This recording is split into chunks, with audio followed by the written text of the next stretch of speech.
in disseminating your knowledge in the environment. Suppose if somebody is giving you work, right, you are bound to do all such activities with a skillful mind. Without having a skill, then if you are having only a theoretical knowledge, in the world nobody is going to give you respect. Am I correct, Rana?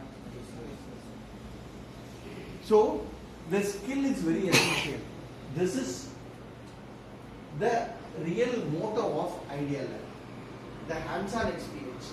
The skill to the students who are aspiring to learn more and more related to PCB design, reading operator, capacitor, because these are the technology, upcoming are the technology which is going to boom the world very soon, because it has a lot of job markets. The potential are the market in the platform where you will get more opportunity. So to utilize that opportunity, try to utilize this